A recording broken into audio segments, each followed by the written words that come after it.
Welcome to Fashion Your Seatbelt, your first-class seat to one-on-one conversations with the fashion industry's top voices. I'm Jessica Michaud, and I created this podcast to share the joy I have in getting to know all the amazing people who bring this creative, inventive, and extraordinary business to life. You'll get to hear the cadence of their voices, the sound of their laughter, and feel firsthand how passionate they are about what they do. Also, I just want to remind you to leave a review. Stars are really trending right now, and it helps other very stylish listeners like yourself find the show. Now buckle up, and let's get started.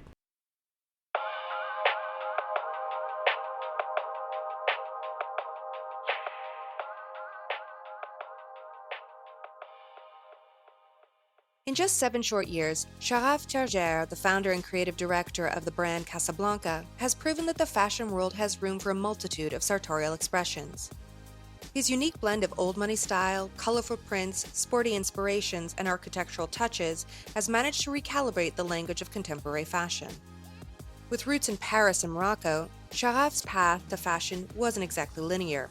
He cut his teeth in the nightlife scene as the art director of Paris's iconic venue Le Pompon, but was also a creative consultant for Supreme and once upon a time collaborated with Virgil Abloh, but was also the co-founder of the streetwear brand Pigalle before launching Casablanca in 2018, a label born not from trend chasing, but from a desire to distill elegance, memory, and escapism into clothing. Casablanca isn't just a fashion brand, it's a sensibility, a world where terry cloth tailoring meets Art Deco curves, and where every collection feels like a postcard from a sun-drenched, far-flung destination. But behind the silk shirts and the saturated palettes lies a precise vision, one that blends nostalgia with modernity and elevates leisurewear into a refined statement of intent. Now, the brand is entering a new era. With 2 flagship stores about to open, one in Paris and another in Los Angeles, Charaf is bringing his universe into physical form. It's a bold move, but then again, Casablanca was never about playing it safe. As you'll hear, Charaf is a designer who leads with instinct, impeccable craftsmanship, and a sociological eye. Charaf, it's so wonderful to have you here. I have admired your work for many years, and it's just an honor to have you on Fashion Your Seatbelt. So thank you so much for taking the time. Well, thank you for having me. This is a really big moment in your 7-year history of your brand. I know you're about to go do back-to-back, grand openings of stores. Tell me what this moment represents for you as a designer, you as a brand, you as a company. Yeah, I mean, as a brand, it's already like something amazing to open a store, just a store, but this one is exactly how I was imagining it. Like younger, I always wanted a store in Faubourg Saint-Honoré, and I wanted a corner, and it's a corner, and it has arches, which is also part of the DNA of the brand. Mm-hmm. So it's great for the brand, but also as a person born and raised in Paris. This is the main act to be on that street. So super excited to see the reactions of the people. Well, I mean, this is the physical manifestation of what your brand represents. So in that way, what do you want people to feel when they come into the store? And then I know next month there's a store launch in Los Angeles. So how do you want people to feel what Casablanca is?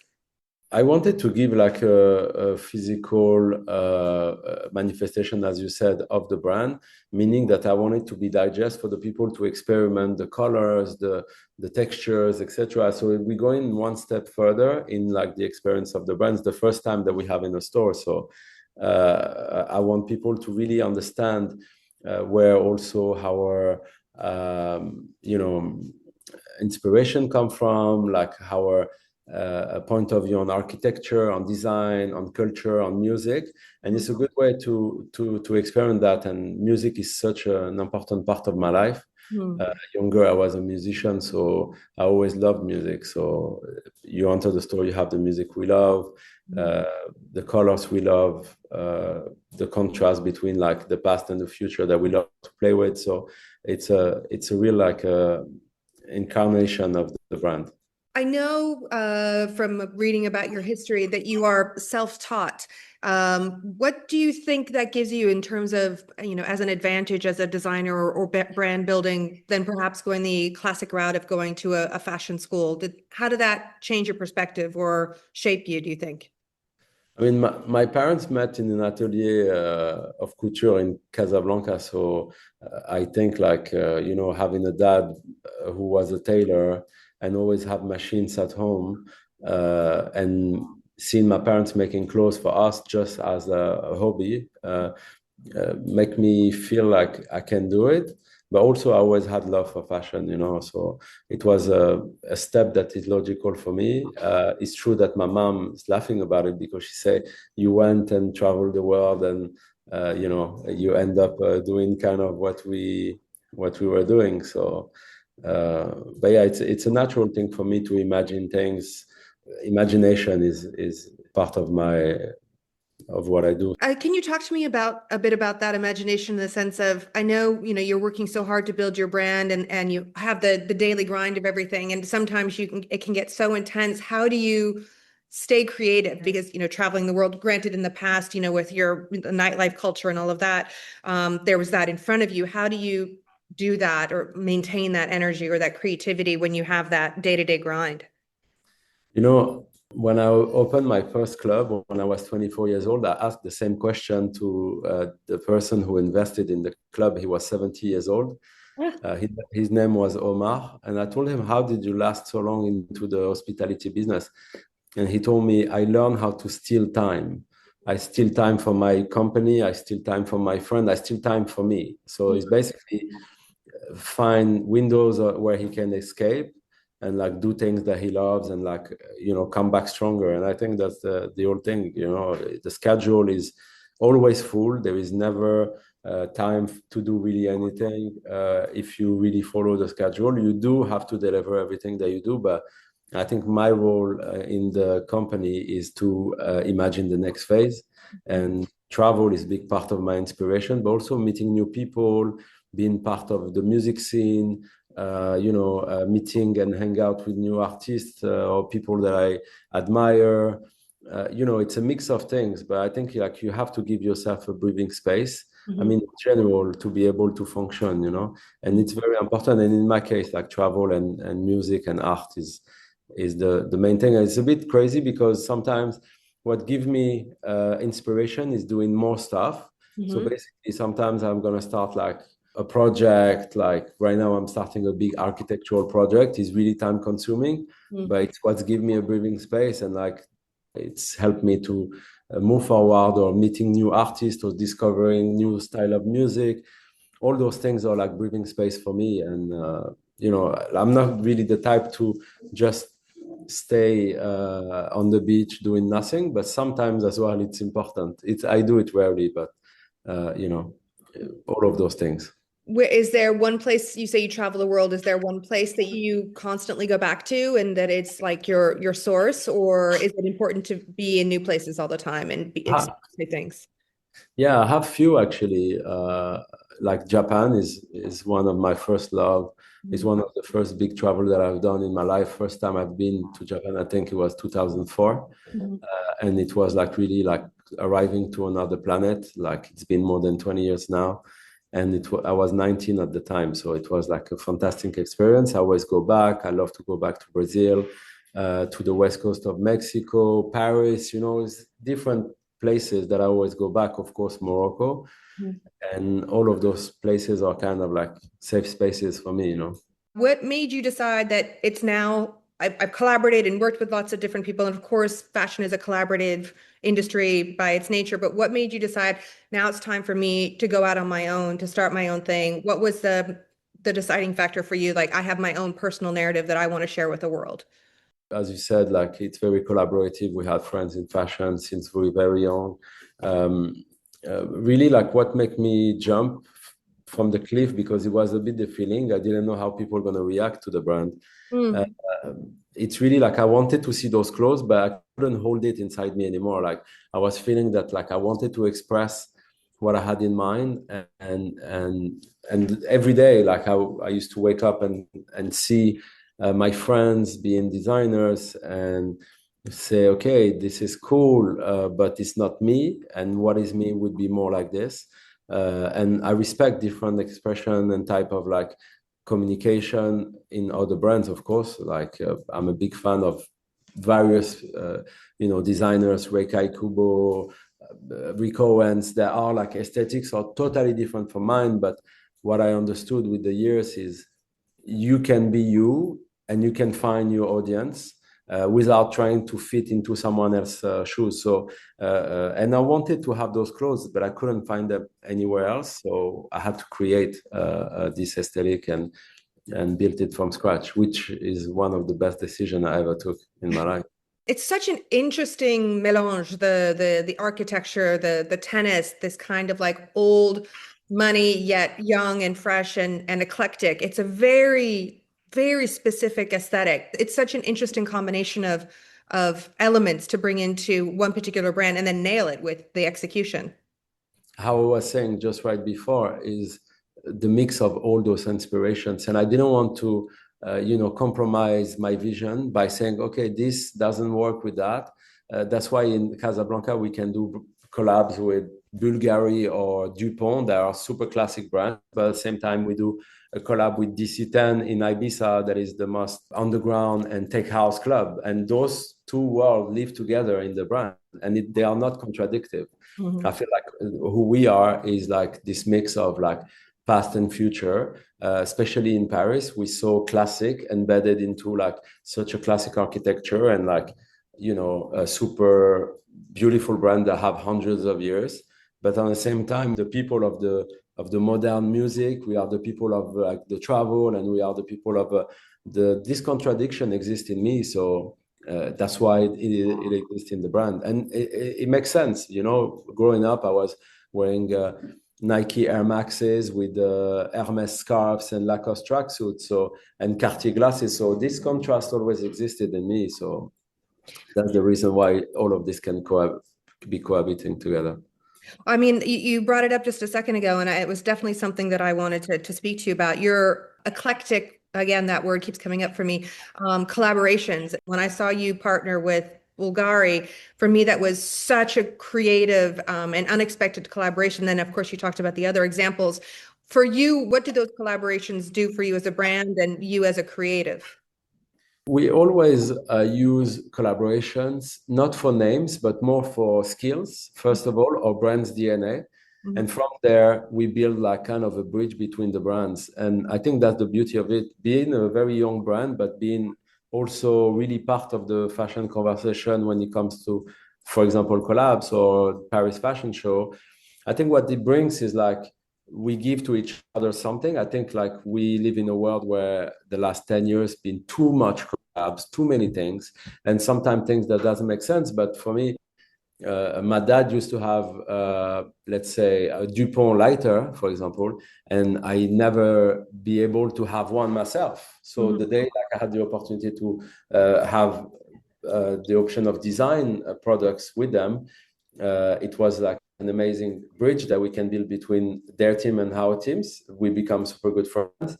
But also as a young Parisian that doesn't come from that demographic and come from a different, let's say, social group, having the opportunity to sit down and put the word Casablanca next to Dupont, for example, or other brands, it's fantastic. And it's also show that like we are closer than we think. We are more friends than we think.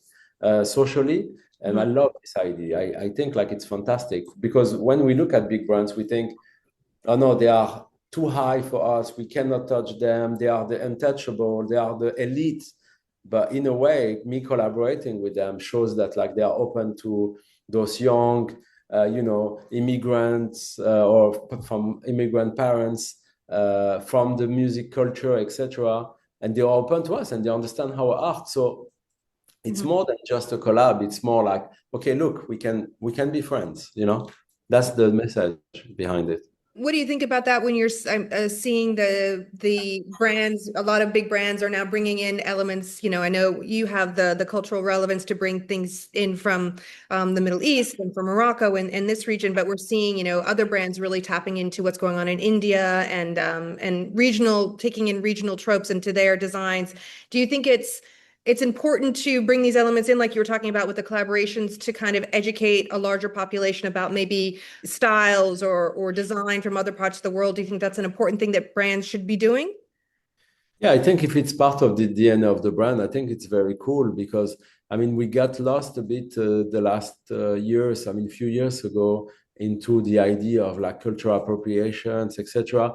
I get it. I think like it's important to protect cultures and not like overuse them for wrong reason, etc. But you can always also pay homage to countries and to cultures, and I think that's the beauty. Like I mean, I don't know when you have a Gauguin go into Tahiti and come back with like amazing paintings from the women of Tahiti.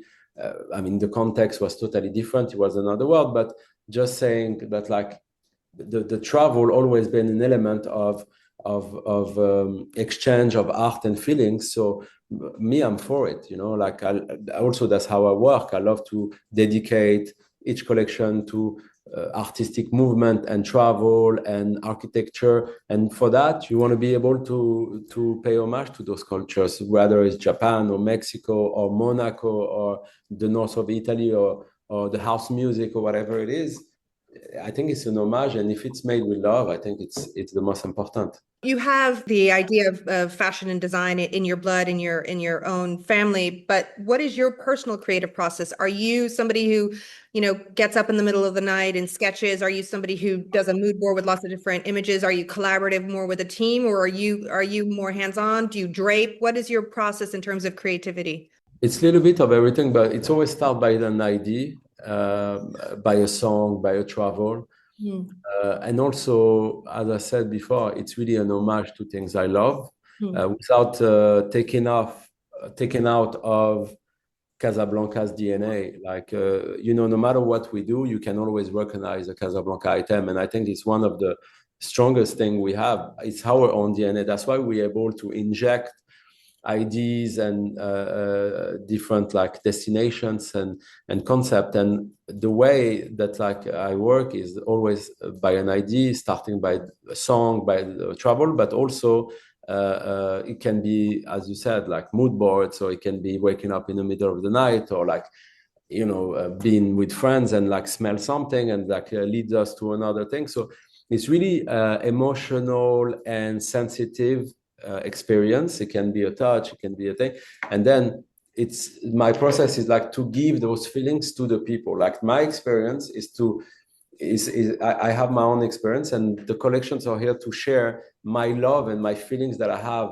for the Chicano culture in LA, why I love it, which can look a bit obscure from far, but it's so much hope into it and all of that. So that's the reason why we do collections like this, to share the feelings that I have or we have for this particular culture. And I think there is nothing more joyful for me than like looking at people understanding what I want to say with the clothes, and with the universe that we're creating. I'm curious to get your thoughts about, the industry in fashion has just been on such a musical chairs this last year. It's just everything has been a big shuffle. But in many cases we're seeing a lot of the usual suspects. What do you feel like that the current state of fashion is? I know that the industry itself is getting a little tighter, a little restrictive. There's, been not the best results for some of the bigger, conglomerates. Where do you feel the fashion is going, and where do you feel a space for young independent brands, or like you are a startup, an independent brand? I feel like it's really a challenge now for independents, but maybe I'm wrong. How do you see the space of fashion right now in general? Yeah, it's not open doors. It's not easy to get into the conversation. Like even for us at the level where we are right now, like it's still like every day. But I think also is a challenge for big brands as well. Mm. And when it comes to creative direction and the musical chair, how you said, Yeah. yeah, it is real musical chairs. I think, like, to be honest, I feel like this job as a creative director can be done by very few people in Mm. the world. I know it's hard to imagine, but it's a little bit like Formula One drivers. Everybody can drive, but who can drive a Formula One? There is few guys that can drive and can win the race. Yeah, I think like that's why you see always the same people. Even though I think it's not really mixed in terms of like ethnicities, for example, or like demographic is a bit the same profile, which gives a bit the same result. But at the end of the day, I think like the society is evolving. I mean, you were speaking about Virgil earlier. I was feeling that like Virgil would open a bit more the door for people of color, for being. I'm not only talking about myself. I'm talking in general. I mean, I have propositions sometimes to do creative directions here and there. I didn't, took one house yet because I didn't find the one that fit my needs really. But also Casablanca, it's my house, so it's not like I'm lacking like a creative direction. I'm very excited to it. But it's true that my sentiment, but also the sentiment of many people, that there is a lack of representation in that field, which is a bit sad in a way. But I'm sure it's gonna evolve. As a creative director, there are the classic aspects of it, the creating the collection, maybe, creating the aesthetic, the brand history and all of that. But what are elements of being a creative director that are less known that you need to have to be that go to that Formula One level that maybe not everybody can do? Because everybody can launch a brand, but what makes it sustainable? What are those elements that maybe not everybody is aware of? I think it's a real sociological exercise. I think like the great creative directors that we've seen and designers that we've seen in the last 50 years or 100 years, or people who understand where the society is today. And that's why like changes and surprising choices sometimes look like logical for people, and then 6 months, a year, 2 years after, everything makes sense. I feel like it's a lot of element of that, reading the society, understanding where the culture is moving, because we work in the future in a way with the brand. So I think like this is a key element, reading the society really sociologically. You have to be a real sociologist to do that job. I have to ask you, so on the Instagram for Casablanca, you have this line about at the very beginning, the court was wet, so he couldn't play, but now he can. Can you unpack that for me? What does that mean exactly? Because it's a vague and very perplexing, and makes me very curious as to what the essence of that meaning is of that sentence. Yeah, it's obviously like an analogy for us being able to play on the court. Like as a people who grow up in Paris, you always think about fashion. You always be part of the fashion conversation from close or from far. And the brands of are our monuments in France. Like it's exported all around the world. Everybody knows our brands, and Milanese brands. There's really two cities in the world. The feeling growing up in Paris was like you're not allowed on the court. You're not allowed to play. There is also always excuses. The court is busy. The court is wet. Come back tomorrow. Even to serve coffee. It was complicated even to go inside the offices and all of that. But my feeling with Casablanca was like, okay, so at the beginning, the court was wet. We couldn't play, but now we can, and we're going to show you how we play, And that's what the old tagline for the Instagram page, and it stays, And you are definitely playing hard. You're playing to win for sure. Yeah, I'm not here to play just to play. I'm a competitor. I love competition. It's important to come with the idea of winning. I know we play with rules, but we love to play to win. I love that. You did a pop-up in Abu Dhabi, in the UAE. What was that experience like for you? What was the feedback that you got, and how do you feel that the brand is being received in the rest of the world? I mean, I know you're based in France, but you have a vision of the world that maybe not every Parisian-based designer might have. Yeah, my background allowed me to have a reading of this region a bit different. I think, like as I said before, sociologically, it's important to have your cards and to play with them. I think as much I understand the world of music and the world of Middle East, but also the world of Japan or US, because I grew up going to US very early on. All those elements get me into where I am today, and like we can build like the brand and conversation around those items.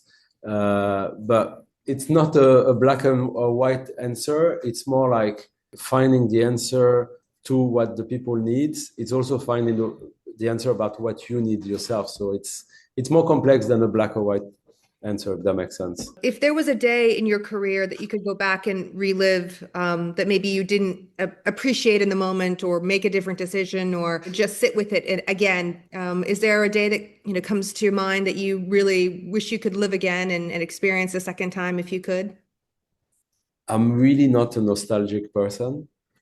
I'm like really rarely look back. I sometimes look back and say, oh, we did that, we did this, it's so cool. But I'm really always looking on the front.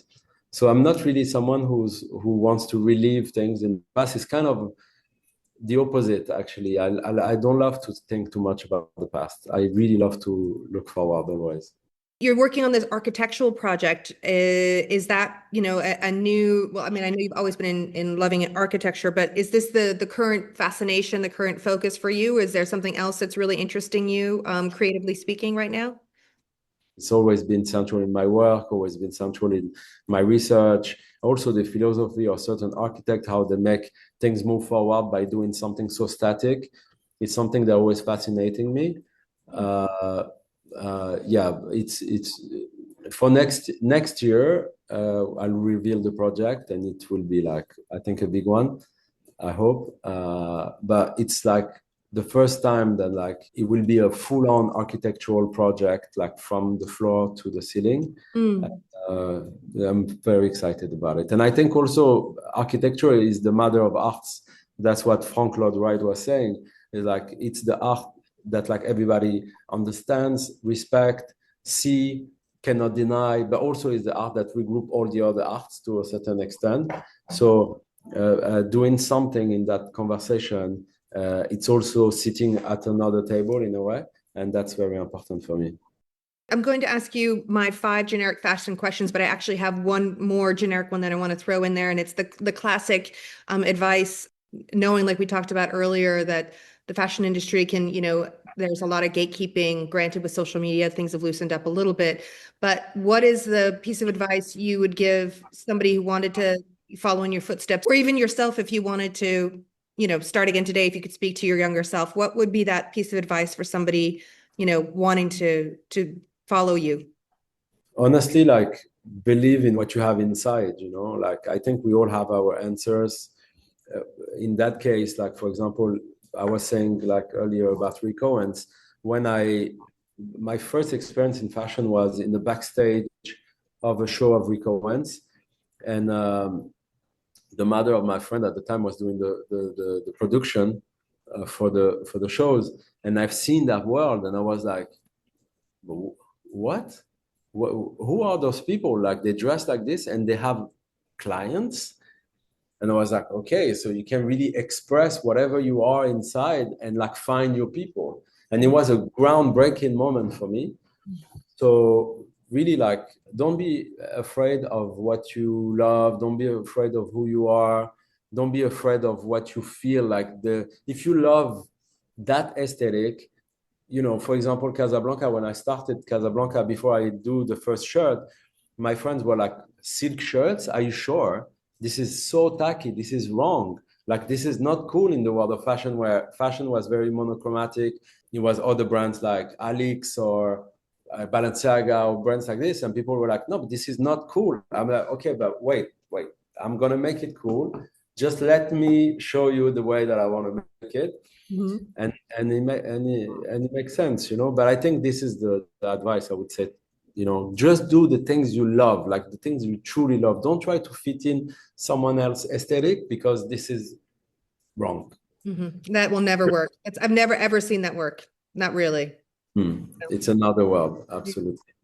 All right. So here are the 5 generic fashion questions I have for you. So the first one is, what is your favorite piece of clothing that you own, that you cherish, that more above all of the others? Honestly, I'm not an object person in the sense of owning objects. I'm more like a doer. I love designing. I love thinking about how a couch gonna look, or a watch, or a jacket, more than like owning things. But this is me. that I'm more of a doer than like someone who loves to own things. However, I still love beautiful watches, beautiful cars, beautiful clothes. Of course, I have love for the design of it, but I'm not necessarily a collector of objects like that. So, okay, so let me throw it to you this way. If house is burning, what's the one thing you're taking with you as you run out of the house? I would take this watch that I bought in Japan in 2013. It's an Onyx day-date Rolex that I really love. And it's a watch that like, it's interesting because it's a watch that is super researched now. People love it a lot.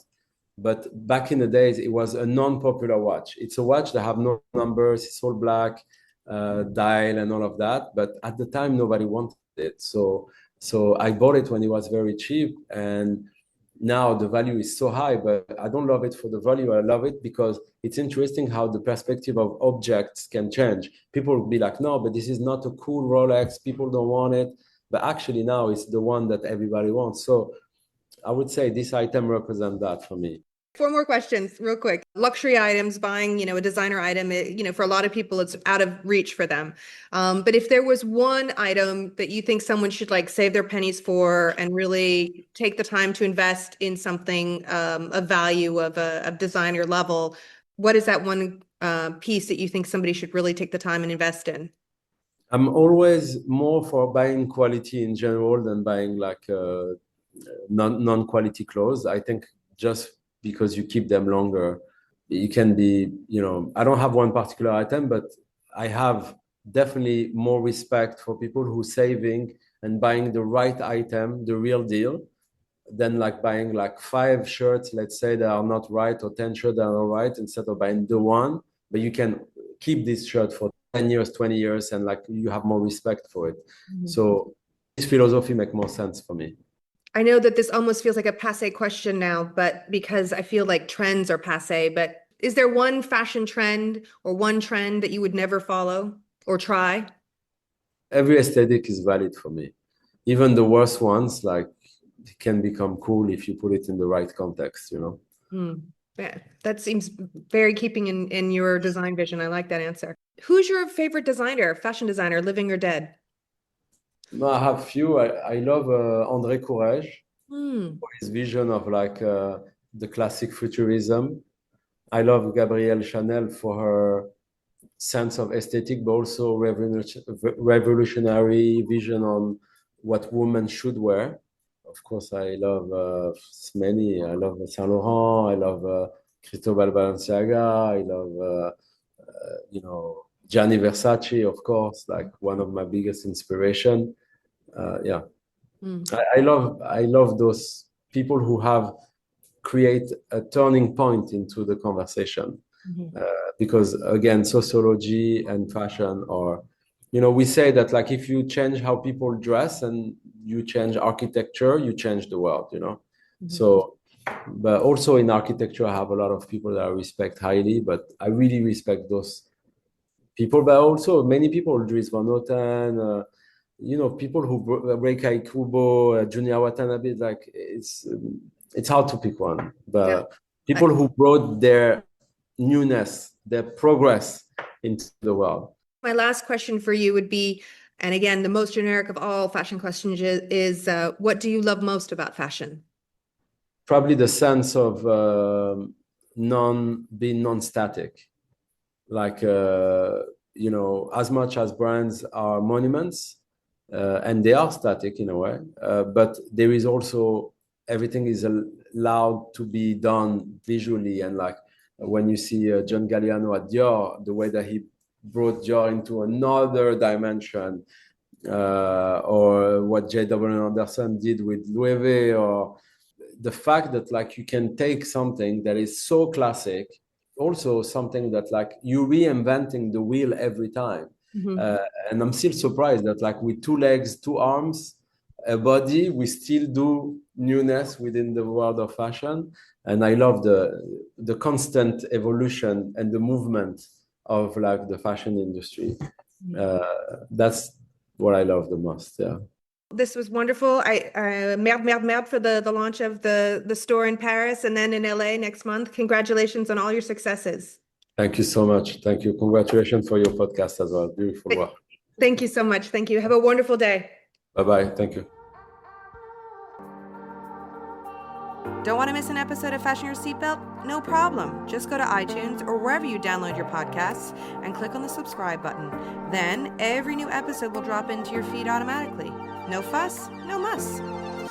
Believe me, I know. I'm Jessica Michaud.